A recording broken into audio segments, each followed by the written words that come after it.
بهديه واستنى بسنته ila yaumiddin amma ba'd.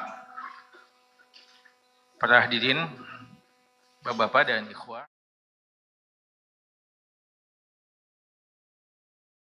ini di malam Jumat kita sudah memasuki malam yang ke-23 di bulan Safar 1448 Hijriah. Dengan izin Allah dan taufiknya, kembali kita hadir bermajlis guna sama-sama membaca dan menelaah hadis-hadis yang sahih yang terdapat dalam kitab Al-Lu'lu' wal Marjan fima ittafaqa alaihi asy-syaikhan. Mutiara-mutiara hadis yang diriwayatkan secara bersama oleh dua syekh, dua imam dalam bidang hadis, Al-Imam Al-Bukhari dan Al-Imam Muslim rahimahumallah. Dan kitab ini adalah karya dari Syekh Muhammad Fuad Abdul Baqi rahimahullahu ta'ala. Jemaah sekalian, pada malam hari ini kita masuki bab-bab yang terakhir yang insyaallah kita akan selesaikan, tuntaskan pada malam hari ini.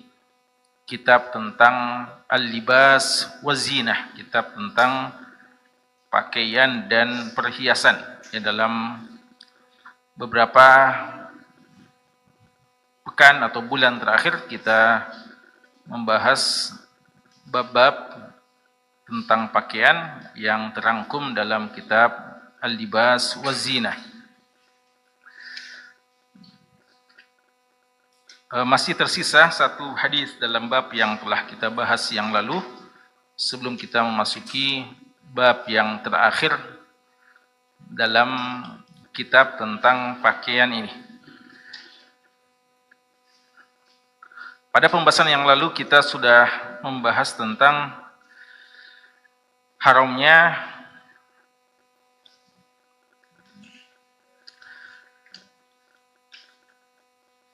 beberapa hal ya terkait dengan kaum wanita dan juga bisa berlaku bagi kaum laki-laki. Namun disebutkan secara khusus kaum wanita karena pada masa itu kebanyakan yang melakukannya adalah kaum wanita. Namun intinya perbuatan ini siapa saja yang melakukannya akan mendapatkan dosa sebagaimana yang disebutkan dalam hadis ini. Apa dosa yang dimaksudkan?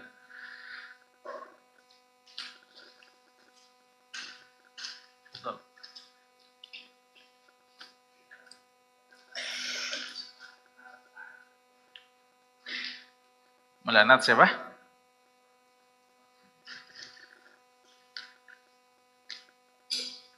Dijelaskan dalam hadis bahwa orang yang menyambung rambut maka dilaknat oleh Allah Subhanahu wa taala. Baik. Siapa yang dilaknat? Orang yang menyambung rambut dan orang yang meminta disambung. Orang yang menyambungkan rambut dan yang Meminta disambung. Disambungkan rambutnya. Baik. Seandainya untuk kecantikan dan berhias di depan suaminya, boleh atau enggak? Bukan untuk laki-laki lain, tapi untuk suaminya. Boleh atau tidak? Dilarang, Ustaz. Dilarang. Kenapa? Mana dalilnya? Dikatakan dalil dari Aisyah radhiyallahu anha Bukan sebab urut, tapi kisah yang berkaitan dengan hadis ini. Kenapa waktu itu? Apa kisahnya? Pada saat itu, Ustaz, ada seorang wanita yang ada seseorang yang ingin menikahkan anaknya, lalu rambutnya rontok, Ustaz, dan meminta disambungkan rambutnya. Siapa yang minta? Ibunya, Ustaz. Ibunya yang minta? Menyuruhnya, Ustaz. Ibunya yang mau menyambungkan rambutnya? Atau sang wanita itu sendiri? Atau ada orang lain? Siapa? Suaminya, Ustaz. Suaminya. Suaminya yang minta ke ibunya yang perempuan, Ustaz. Iya. Dan ternyata ini kepentingan suami ya, untuk berhias di depan suami, tapi itu tidak dibolehkan ya, karena termasuk perbuatan yang terlarang. Baik, yang terakhir, hadis yang kedua lebih luas lagi. Hadis Abdullah bin Mas'ud radhiyallahu taala. Apa saja yang dilarang? Fadhal.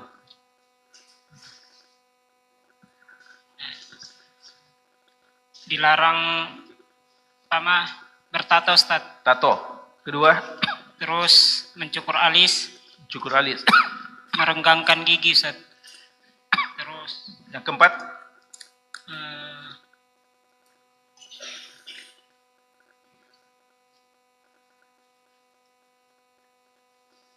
yang secara umum apa? mengubah ciptaan Allah. Merubah ciptaan Allah. Baik. Apa maksud setelah itu? Apa maksudnya merubah ciptaan Allah?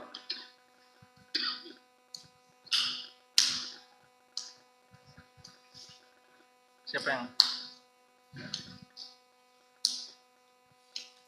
merubah ciptaan Allah maksudnya gimana? Kalau rambut panjang dicukur atau dipotong, merubah ciptaan Allah?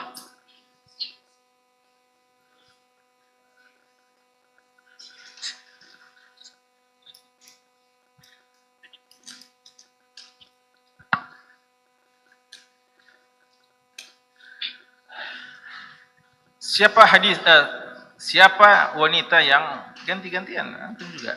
Iya, Ronaldo. Bukan Ronaldo ya, Ronaldo. Siapa yang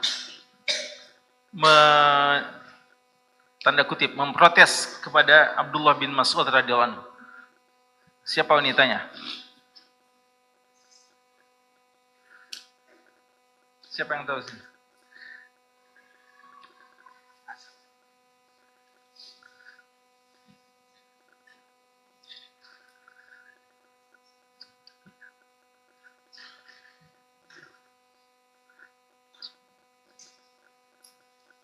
Dadah.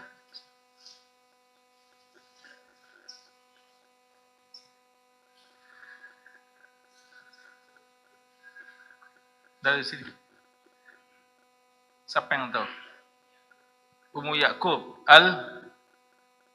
apa nisbahnya? Dari Bani Asad, Al-Asadiyah. Baik. Apa yang beliau protes? Apa yang dipermasalahkan dari pernyataan Abdullah bin Mas'ud radhiyallahu anhu?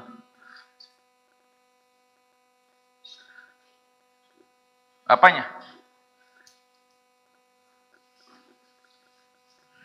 Ya.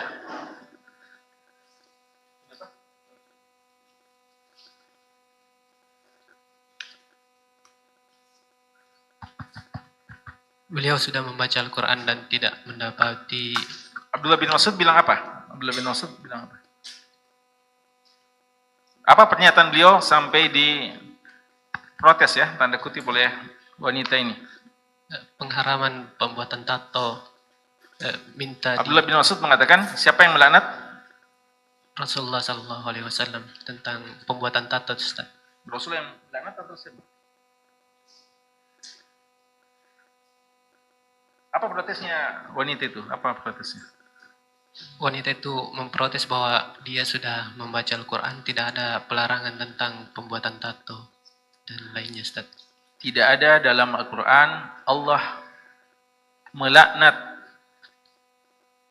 yang buat tato.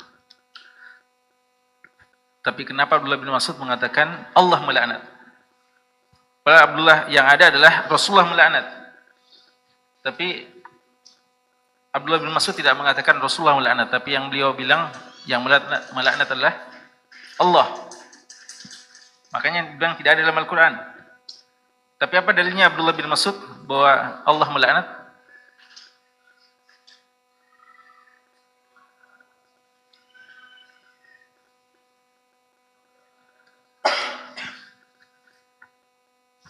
Ya. Wa ma atakumur rasul atakumur rasulu fakhuduhu wa ma nahakum anhu fantahu. Apa yang Rasulullah perintah laksanakan, apa yang Rasulullah larang tinggalkan. Berarti Kalau Rasulullah sudah melarang, berarti larangan Allah juga. Rasulullah sudah melaknat, maka itu adalah sama dengan laknat Allah Subhanahu wa taala. Ini istinbat dari Abdullah bin Mas'ud radhiyallahu taala anhu. Baik, ya itu ya. Ada beberapa hal yang sudah kita bahas, ya harap selalu dimurojaah. Ya, fadhal. Bismillahirrahmanirrahim. Alhamdulillah hamdan tayyiban mubarakan fih kama yuhibbu rabbuna wa yarda. Wassalatu wassalamu ala Rasulillah wa ala alihi wa sahbihi ajmain. Allahumma ighfir lil muallifi wal ustazi walil mustami'ina ajmain. Kitab Al-Lu'lu wal Marjan fima ittafaqa alaihi syaikhan li Muhammad Fuad Abdul Baqi rahimahullahu ta'ala. Hadis 1378 wa huwa hadis Muawiyah bin Abi Sufyan radhiyallahu anhu an Muhammad bin Abdurrahman annahu sami'a Muawiyah bin Abi Sufyan ama hajja على المنبر فتناول قصة من شعر وكانت في يدي حرسي فقال يا أهل المدينة أين علماؤكم سمعت النبي صلى الله عليه وسلم ينهى عن مثل هذه ويقول إنما هلكت بنو إسرائيل حين اتخذها نساؤهم. Bab an-nahyu anit tazwiri fil libasi wa ghairihi wa tashabbu'i bima lam yu'ta. Hadis Asma anna imra'atan qalat ya Rasulullah inna li darratan fahal alayya junahun in tashabba'tu min zawji ghayra allazi yu'tini faqala Rasulullah sallallahu alaihi wasallam al-mutashabbi'u bima lam yu'ta al-mutashabbi'u bima lam yu'ta kalabisi zawbai zurin. Baik, ahsan. Ya, ini dua hadis yang disebutkan oleh Syekh Muhammad Fuad Abdul Baqi menutup pembahasan tentang kitab libas wazinah. Kita mulai dengan hadis yang ke-1378. Hadisu Muawiyah ibn Abi Sufyan. Hadis yang diriwayatkan oleh sahabat yang mulia Muawiyah bin Abi Sufyan radhiyallahu taala anhuma. An Humaid bin Abdurrahman. Dari Humaid bin Abdurrahman, ini Humaid bin Abdurrahman tabi'i yang meriwayatkan dari Muawiyah. Annahu sami'a Muawiyata ibna Abi Sufyan. Bahwa Humaid mendengarkan dari Muawiyah bin Abi Sufyan. Ama hajjin alal mimbar. Pada tahun ketika Muawiyah berhaji di atas mimbar. Fatanawala qussatan min sya'ar. Waktu itu Muawiyah bin Abi Sufyan radhiyallahu anhu memegang qussah min sya'ar. Ada potongan rambut yang dipegang oleh Muawiyah bin Abi Sufyan. Wa kanat fi yadai harasi. Dan sebelumnya dipegang oleh, berada di tangan atau dipegang oleh harasi, pasukan penjaganya, ya. Apa istilahnya? Kalau pampresnya, pas pampres, ya pas pampres, ya. Jadi penjaga khalifah, ya, para ajudan-ajudannya atau yang menjaga keamanan beliau, haris, ya, penjaga. Faqal, beliau mengatakan, Muawiyah bin Abi Sufyan mengatakan, ya ahlal Madinah, wahai penduduk Madinah, aina ulama'ukum, mana ulama-ulama kalian? Sami'tun nabiyya sallallahu alaihi wasallam aku telah mendengarkan Nabi sallallahu alaihi wasallam yanha an misli hadhihi, melarang rambut seperti ini, potongan-potongan rambut seperti ini. Wa yaqul, dan Nabi SAW bersabda, ini beliau menukil sabda Nabi yang beliau jadikan dalil tentang terlarangnya perbuatan tersebut. Innama halakat Banu Israel, sesungguhnya yang menyebabkan binasanya Bani Israel hina takhadaha nisa'uhum, ketika wanita-wanita mereka menggunakan rambut-rambut yang seperti ini. Ya, itu kurang lebih ya terjemahan dari hadis ini. Jemaah sekalian, ada beberapa hal yang perlu untuk kita ambil faidah dari hadis kita ini. Hadis ini datang dari sahabat mulia Muawiyah bin Abi Sufyan radhiyallahu anhu atau radhiyallahu anhuma, ya, karena Abu Sufyan juga adalah salah seorang sahabat Nabi sallallahu alaihi wasallam. Walaupun terlambat masuk Islam Abu Sufyan nanti di Fathu Makkah. Ala kulli hal, innamal amal bil khawatim, ya, amalan sangat tergantung bagian akhirnya, dan Abu Sufyan radhiyallahu anhu adalah menutup usianya dengan keislaman, bahkan perjuangannya. Anak beliau Muawiyah adalah salah seorang sahabat yang mulia, bahkan kelak menjadi pemimpin kaum muslimin setelah Hasan bin Ali bin Abi Thalib radhiyallahu taala anhuma. Ya, jadi setelah Khulafa Rasyidin, maka yang melanjutkan kepemimpinan dalam Islam adalah Hasan, dan Hasan masih termasuk dari khalifah, karena khilafatu ummati salasuna sanah, khilafah Rasyidah pada umatku itu ada 30 tahun, kata Nabi SAW. Nanti setelah 30 tahun baru muluk, kerajaan-kerajaan. Dan ini terbukti. Nanti pasca khilafah Rasyidah barulah Muawiyah sebagai raja pertama, walaupun juga sistemnya masih sistem khilafah, tapi sudah mirip kerajaan karena diwarisi turun-temurun oleh keturunan-keturunannya. Maka walaupun masih istilahkan khalifah, bahkan sampai khilafah Utsmaniyah juga diistilahkan khilafah, tapi kalau mau merujuk kepada hadis, sebenarnya khilafah itu hanya sampai pada masa 30 tahun.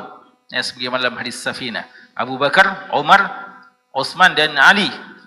Namun ada masa 6 bulan kepemimpinan Hasan bin Ali yang itu justru menyempurnakan 30 tahun. Makanya lebih tepat kalau dikatakan sampai pada masa Hasan. Dan nanti di Amul Jamaah di tahun ke-40 Hijriah, beliau menyerahkan kepada Muawiyah untuk tidak terpicunya atau tidak memicu pertengkaran atau pertempuran sesama kaum muslimin. Jadilah Muawiyah bin Abi Sufyan sebagai khalifah waktu itu, atau lebih tepatnya sebagaimana kata Ibnu Taimiyah, beliau adalah raja pertama dalam Islam dan sekaligus raja yang terbaik dalam Islam. Raja yang terbaik dalam Islam walaupun tidak sama dengan kekhalifaan khalifah sebelumnya. Muawiyah bin Abi Sufyan radhiyallahu ta'ala anhu, dan ini keyakinan kita ya, walaupun Muawiyah bin Abi Sufyan dalam sejarah Islam dikatakan keliru dalam pertikaiannya dengan Ali bin Abi Thalib, dan Ali bin Abi Thalib dalam pihak yang benar pada saat terjadinya Siffin, namun kesalahan ijtihad Muawiyah itu masuk dalam ranah ijtihad yang jika salah mendapatkan 1 pahala dan pihak benar mendapatkan 2 pahala.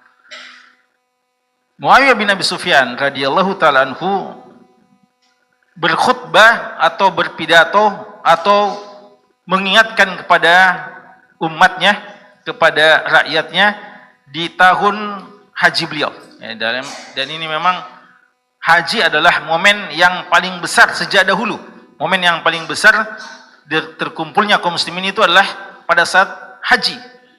maka di sini sangat perlu ada taklimat, ya, perlu ada taklimat, penyampaian secara umum dari pemimpin. Dan ini subhanallah, seandainya ini terus dimanfaatkan, maka ini sudah akan melahirkan hal yang luar biasa. Ya, bayangkan kita kadang kumpul dalam jumlah yang sangat besar pada saat jamaah haji, yang ada mungkin momennya cuma pada saat khutbah Arafah saja. Itu pun kadang singkat-singkat dan mungkin banyak hal yang sifatnya normatif saja, ya. Padahal di sini kesempatan untuk mengingatkan kaum muslimin akan hal yang terkait dengan masalah-masalah kejamaahan dan masalah-masalah umum yang dirasakan oleh umat. Kalau tiap tahun saja dimanfaatkan untuk mengingatkan tentang Palestina, ya, ini sudah hal yang luar biasa. Kumpulnya mereka dari semua negara mengingatkan akan masalah Palestina yang menjadi beban bagi kita semua, beban dalam artian kita belum tunaikan hak mereka sebagaimana mestinya, makanya sudah hal yang luar biasa. Dan seharusnya di sini peran para pemimpin-pemimpin, utamanya khalifah, ya, tapi hal ini sudah hilang dari kita. Ala kulli hal, waktu itu Muawiyah bin Abi Sufyan radhiyallahu anhu mengingatkan kepada umatnya dan menegur, nah ini pemimpin, umara menegur ulama yang dianggap tidak maksimal dalam berdakwah atau menjaga benteng umat, sehingga terjadi kemungkaran. Jadi ada satu yang disoroti oleh umara, sampai-sampai Muawiyah mengatakan, aina ulamaukum? Biasanya ulama yang mau berfatwa tapi kadang dicegah oleh umara, ya, dalam banyak keadaan dan di banyak negara itu ulama kadang mau memfatwakan hal yang hak tapi kadang dihalang-halangi atau tidak berikan mimbar oleh para umara. Itu kadang terjadi. Tapi masa itu tidak. Masa itu justru umara yang bilang, mana ini ulama? Kenapa tidak berani berfatwa? Kenapa membiarkan umat dalam kesalahan? Kenapa membiarkan umat dalam kemungkaran? Atau ada fenomena yang mungkar, kenapa sampai dibiarkan? Ini satu hal yang kita rindukan sebenarnya, ya, jika para umara kita, para pemimpin-pemimpin kita yang masih punya kepekaan terhadap kemungkaran-kemungkaran, justru mengingatkan para ulama, ya. Dan ini sekaligus mengingatkan bahwa ulama seharusnya tidak abai dan tidak lalai dalam masalah-masalah yang terjadi di tengah-tengah umat. Penyakit-penyakit yang beredar di tengah umat, penyakit sosial, penyakit akidah, penyakit-penyakit dalam persoalan ibadah dan adab-adab pun harus disoroti oleh para ulama dan diingatkan kepada umat.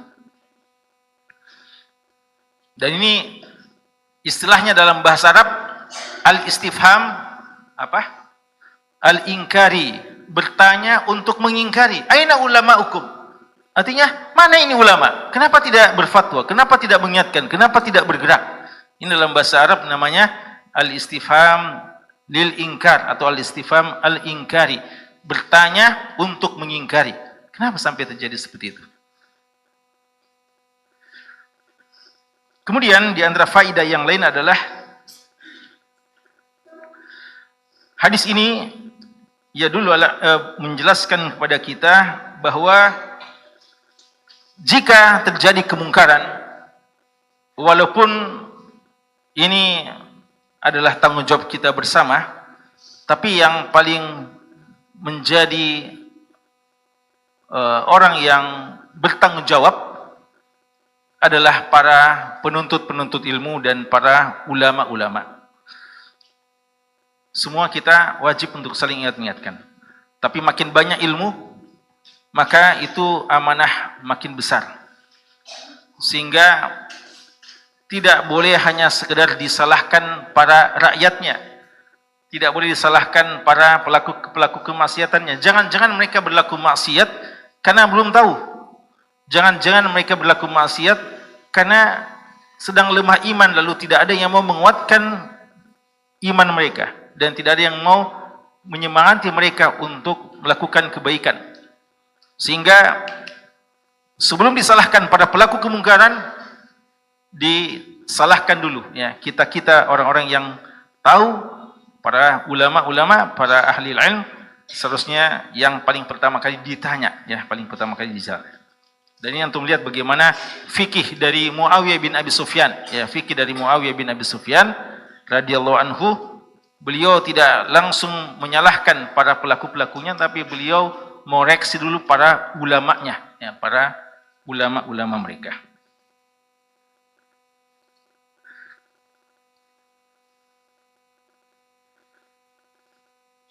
Dan hadis ini juga di antara faedah yang kita dapatkan dari hadis ini adalah menunjukkan bahwa para ulama harus tahu apa yang terjadi dari penyakit di tengah masyarakat. Saat sekarang kita harus tahu di daerah kita apa sebenarnya masalah yang paling besar dari kemungkaran-kemungkaran. Mungkin banyak kemungkaran, tapi ada tingkatan-tingkatannya dan juga ada prosentasinya. Mungkin ini yang paling banyak terjadi, fenomena yang paling umum, mesti kita tahu itu, ya. Jadi kita harus peduli, ya. Maka para ulama itu harus hidup di tengah-tengah umat, bukan cuma berfatwa saja, sehingga kadang fatwanya sesuatu yang tidak kena, ya, tidak kena artinya menyampaikan sesuatu yang bukan sebenarnya yang dibutuhkan oleh umat. Seharusnya yang pertama kali mereka terapi adalah penyakit yang terjadi di tengah-tengah umat, sehingga jangan sampai mereka mengalami satu penyakit yang sangat kronis, penyakit agama maksudnya, penyakit dalam persoalan hati, ya, sehingga mereka jatuh kepada kemungkaran, lalu kita fi wadin akhir, ya. Jadi kadang kita rasakan itu, ya, sebagian khutbah-khutbah, sebagian mimbar-mimbar masjid hari ini, kadang kita rasa ada masalah yang sedang banyak dibicarakan oleh umat, hal-hal yang perlu ditegurkan, perlu diingatkan, lalu ternyata masalah yang diangkat adalah masalah yang semua orang sudah faham, dan semua orang tidak ada yang melakukan kemungkaran yang semacam itu. Masalah-masalah yang semua sangat, dalam tanda kutip, sangat biasa, ya, walaupun semuanya penting untuk diingatkan. Tapi kalau sesuatu yang memang sudah mereka lakukan dan tidak perlu lagi terlalu ditekankan, padahal di sana ada masalah yang paling perlu dipermasalahkan, perlu diangkat, sebenarnya itu yang harus dijelaskan kepada umat. Makanya Ibnu Qayyim rahimahullah ta'ala menyatakan bahwa seharusnya seorang alim itu dan seorang mufti tahu fiqhul waqi', fikih realita, apa yang terjadi di tengah umat, apa yang perlu untuk disampaikan kepada umat. Hadis ini juga menjelaskan kepada kita bahwa kepedulian, ya, kepedulian para pemimpin-pemimpin, para umara dalam ikut untuk memberikan terapi terhadap penyakit-penyakit yang terjadi di tengah masyarakat dan juga kemungkaran-kemungkaran yang ada. Jadi memang ulama perannya sangat penting. Tapi kalau kita berpangku tangan, kita bilang tugasnya ulama, ya, maka siapa yang akan maju kalau bukan kita, ya? Umara sudah menugaskan para ulama untuk berfatwa. Tapi kalau ulamanya lengah, lalai, maka tidak mengapa, bahkan sudah tepat jika umara harus turun tangan. Umara harus turun tangan untuk menyampaikan. Bahkan kita juga semua perlu untuk mengingatkan. Dan ini yang dilakukan oleh Muawiyah bin Abi Sufyan radhiyallahu taala anhu. Dan ini yang kita rindukan, ya, para ulul amr yang bekerja sama untuk menyelesaikan masalah-masalah yang terjadi di tengah-tengah masyarakat, kolaborasi yang baik antara ulama dan umara, dan mereka adalah waliul amr kita. Ya ayyuhalladzina amanu atiullaha wa atiur rasulah wa ulil amri minkum.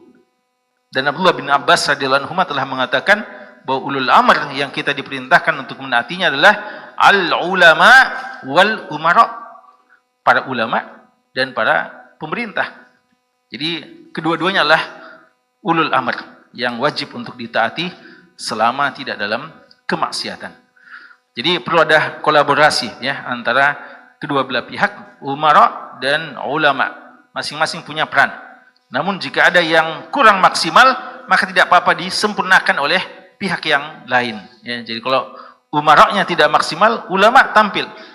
Ulamanya tidak maksimal, umara yang tampil.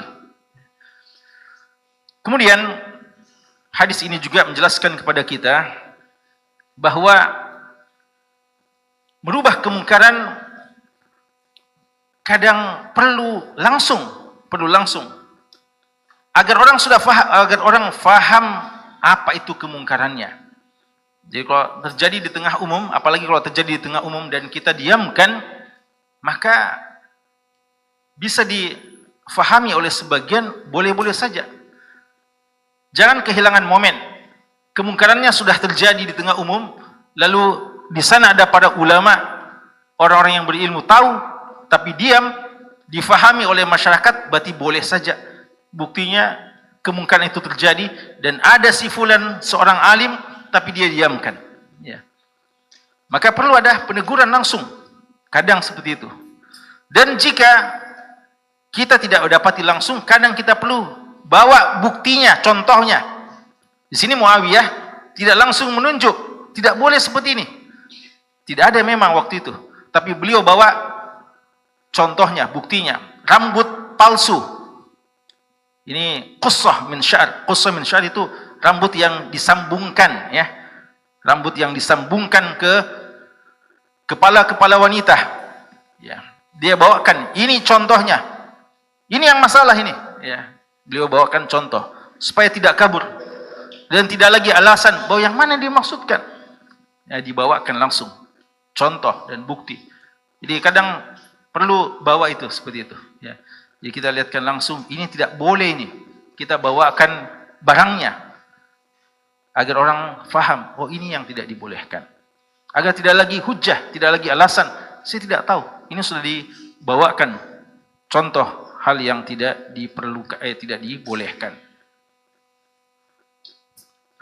Hadis ini menjelaskan kepada kita bahwa perbuatan menyambung rambut ini sudah ada sejak Bani Israel. Ini sudah ada sejak Bani Israel, menyambung-nyambung rambut semacam itu. Dan di kalangan Bani Israel juga diharamkan. Jadi sama saja. Dan ingat, dalam usul fiqh ada istilahnya syar'u man qablana. Hal syar'u man qablana syar'un lana atau tidak, ya? Apakah syariat orang terdahulu itu juga syariat bagi kita atau beda? Yang lebih tepat dalam masalah ini adalah al-aslu fi syar'i man qablana syar'un lana hatta ya'tiya dalilun yasrifuhu anil asl, ya. Jadi hukum asal syariat terdahulu, syariat nabi-nabi terdahulu itu juga syariat bagi kita sampai ada dalil yang menunjukkan bahwa kita beda dengan mereka. Jadi kalau tidak ada, maka apa yang diperintahkan pada mereka juga diperintahkan kepada kita. Apa yang dilarang dari mereka juga dilarang daripada kita. Sampai ada yang menunjukkan bahwa dulu dilarang pada mereka, lalu dibolehkan pada kita. Atau dulu diperintahkan pada mereka, sekarang tidak diperintahkan pada kita. Atau sebaliknya juga kadang. Dan ini di antara contoh, ya, bahwa ini perbuatan seperti ini, menyambung-nyambung rambut, ini sudah ada sejak Bani Israel. Maka siapa yang melakukannya berarti mencontohi orang-orang yang menyimpang dari Bani Israel, ya. Menyimpang dari Bani Israel. Karena Bani Israel pun sebenarnya dilarang. Maka kesalahannya dua kali nih. Kesalahannya dua kali. Kenapa dua kali? Karena kita ikut-ikutan yang tidak dibolehkan. Ya, kita ikut-ikutan dengan hal yang tidak dibolehkan.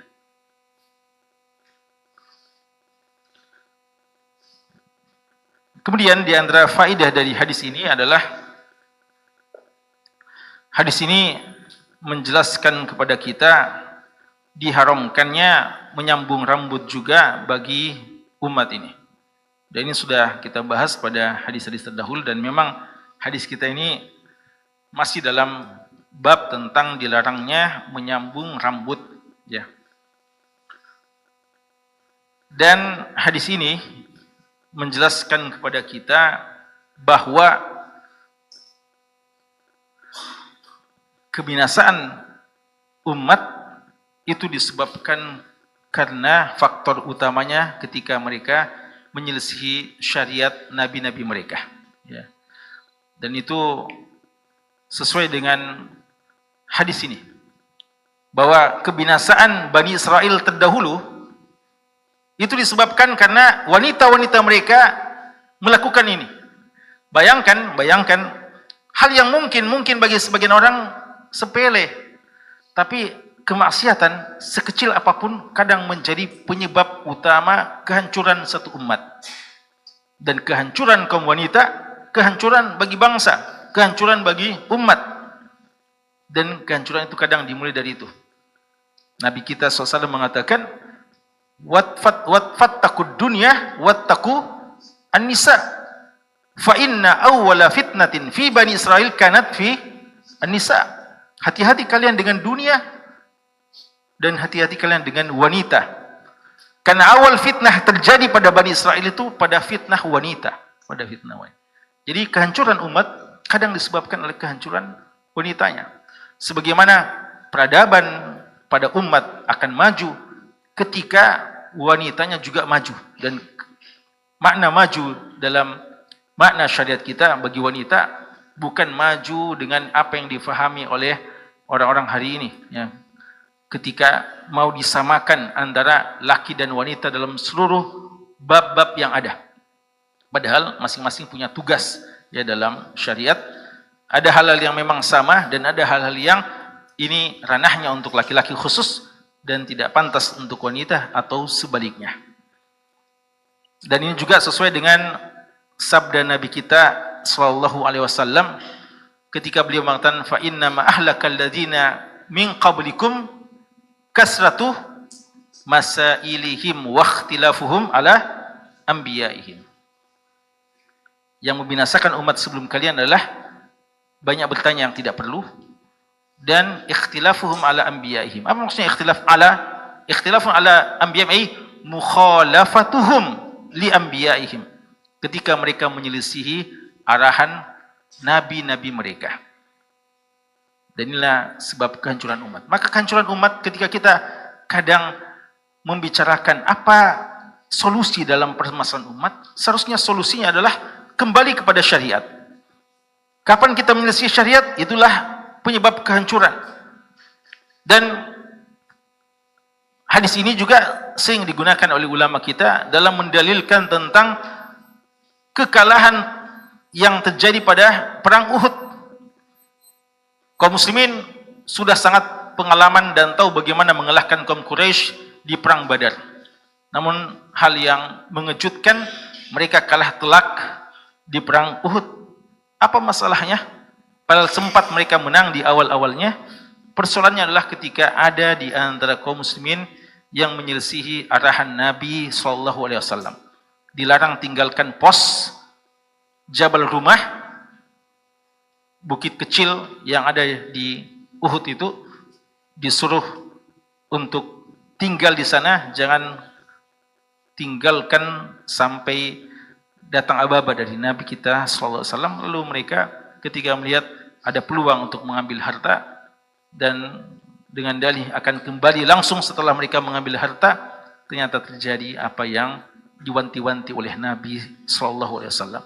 Dalam waktu sekejap, waktu yang sangat singkat mereka turun, di waktu yang sama Khalid bin Walid akhirnya menghantam mereka dari belakang. Itulah menyebabkan kehancuran, bahkan meninggalnya sekitar syahid 70 di kalangan kaum muslimin ya pada saat itu. Ala kulli hal, bahwa bagi kita kemajuan satu bangsa, umat adalah dengan keiltizaman mereka terhadap syariat, dan kapan mereka menyelisihi maka bisa menjadikan kehancuran bagi umat. Dan kadang kehancuran bukan karena semuanya melakukan kemungkaran, tapi kita diam. Sebagian kita bukan melakukan, tapi kita diam. Makanya di sini katakan yang melakukan kemungkaran siapa? Wanitanya. Tapi akibatnya, dampak buruknya bagi semuanya. Kehancuran umat semua kita bukan karena semuanya, tapi wanitanya melakukan lalu dibiarkan. Maka kita memang berada di atas kapal sebagaimana penggambaran Nabi kita SAW. Kita berada di atas kapal, bahtera yang sama. Kapan ada yang dibiarkan melubangi perahu, maka kita akan karam, kita akan tenggelam bersama-sama.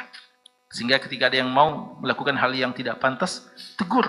Karena kesalahan itu bisa berakibat fatal untuk kita semuanya. Terakhir hadis yang disebutkan tadi dalam bab tentang larangan tazwir. Tazwir itu memalsukan sesuatu. Tazwir. Zawwara yuzawwiru. Zur. Zur. Apa artinya zur? Palsu. Ya. Sumpah palsu. Syahadatu zur. Zur. Kebohongan. Tazwir memalsukan sesuatu. Fil libas dalam berpakaian. Wa ghairihi dan selainnya. Wa tashabbuh bima lam yu'tah. Dan seakan-akan menampakkan sesuatu yang sebenarnya dia tidak miliki atau tidak diberikan kepadanya. Apa maksudnya ini? Hadis ke-1379, hadis Asma. Hadis yang diriwayatkan oleh Asma bintu Abi Bakar radhiyallahu anhuma, anna imra'atan, ada seorang wanita. Wanita ini tidak disebutkan siapa orangnya. Sebagian pensyarah hadis mengatakan wanita ini Asma itu sendiri. Jadi kadang perawi hadis menyamarkan identitas pelakunya. Bilang ada seseorang, padahal seorang itu dia sendiri. Dan kadang juga tidak. Maka ada di antara ulama kita mengatakan wanita ini sebenarnya Asma itu sendiri. Tapi Ibnu Hajar sendiri mengatakan tidak diketahui siapa wanita ini. Intinya Asma mengatakan ada seorang wanita bertanya kepada Nabi SAW, ya Rasulullah, wahai Rasulullah, inna li darrah. Saya memiliki darrah. Apa itu darrah? Apa itu darrah? Apa? Apa itu darrah? Madu. Madu. Tahu madu? Kalau madu bahasa Arabnya apa? Asal ya, asal. Tapi di bahasa Indonesia madu. Ya. Artinya istri dari suami saya juga. Ya. Istri sah ya, istri sah. Inna li darrah. Wahai Rasulullah, saya punya madu ini, ya. Punya saingan tanda kutip ya. Fahal alayya junah, apakah saya berdosa? In tashabba'tu min zawji, jika saya syaba itu sebenarnya apa? Apa artinya syaba? Kenyang ya. Tashabba'tu, saya seakan-akan kenyang. Min zawji, dari suami saya. Ghairal ladzi yu'tini, sesuatu yang dia tidak berikan kepada saya. Artinya saya menampakkan sesuatu seakan-akan saya punya satu nikmat, satu hadiah, satu yang pemberian dari suami saya. Padahal sebenarnya tidak ada. Suami saya tidak pernah kasih saya seperti itu. Saya mau sengaja tunjukkan, memberikan kesan saya paling dicintai oleh suami saya, bukan kamu. Ya. Jadi ini saingan ya. Persaingan apa ini? Sehat atau tidak sehat ini? Ya. Sehat ya.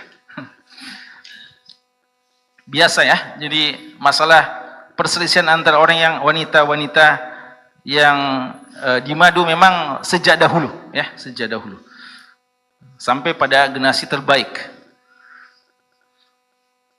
Gimana hukumnya ya? Apakah boleh? Boleh saya tampakkan sesuatu bahwa saya lebih disayang oleh suami ini, bukan kamu. Buktinya saya punya hadiah-hadiah.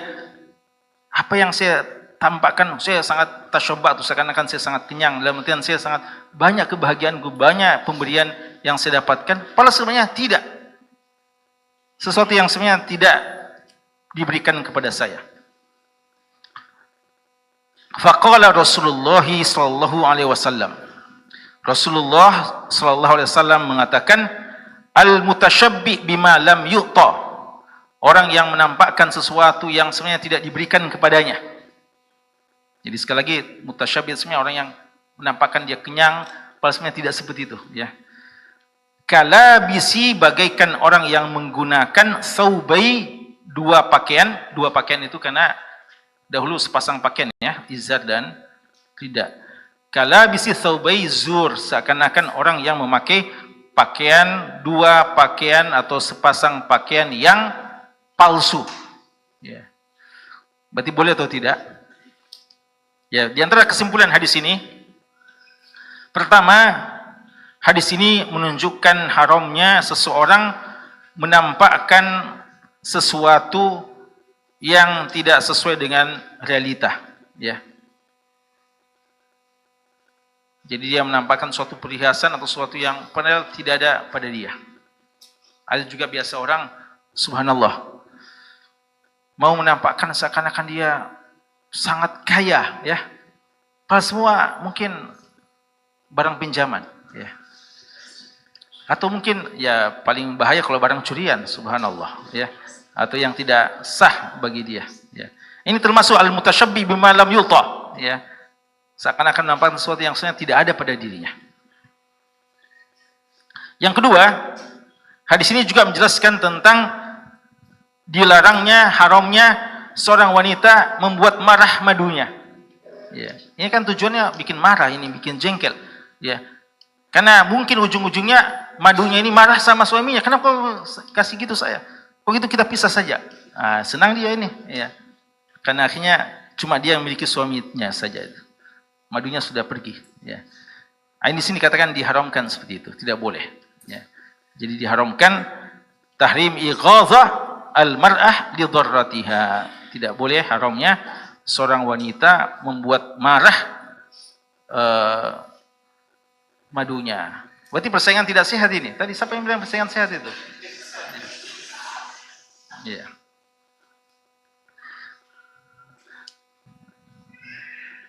Kalau persaingan sehat gimana? Semuanya bikin kue untuk suaminya, iya. Tapi jangan hadiahkan di giliran, bukan gilirannya, ya. Dulu Aisyah radhiyallahu anha tersinggung. Ada istri Rasulullah yang hadiahkan kue, bawa di giliran rumah Aisyah, langsung Aisyah kasih hancurkan itu, ya, ya. Pecahkan piringnya, pecahkan tempatnya, ya. Kata Rasulullah, gharat ummuk, cemburu ibu kalian, ya. Apalagi dilakukan di tengah-tengah pada tamu sedang kumpul-kumpul di situ, ya. Jadi sebenarnya mungkin istrinya itu bilang, ikan banyak tamunya Rasulullah, jadi saya sumbang juga buatan saya sini. Tapi tersinggung Aisyah radhiyallahu anha. Di antum mesti pintar, ya, dadeji mungkin ya. Tidak perlu diajar ya, karena dadeji insyaallah. Hadis ini juga menjelaskan tentang zamut takatsur, tercelanya berlebih-lebihan, apalagi menampakkan sesuatu yang sebenarnya tidak ada pada dirinya, ya. Jadi kita tampil apa adanya, ya. Tidak usah menampilkan sesuatu yang sebenarnya kita tidak pantas untuk itu. Ada khilaf di kalangan ulama kita tentang masalah labis thawbai zur, menampakkan sesuatu yang palsu, pakaian, dua pakaian yang palsu. Di antara tafsirannya, seseorang yang an yalbasal insanu thiyaba zuhdin wa alima wa lays wa thiyaba zuhdin wa ilmin wa laysa huwa kadzalik, ya. Di antara tafsirannya bahkan ada yang menyebutkan bahwa seseorang menampilkan pakaian zuhud dan tampak berilmu padahal dia sebenarnya tidak seperti itu, ya.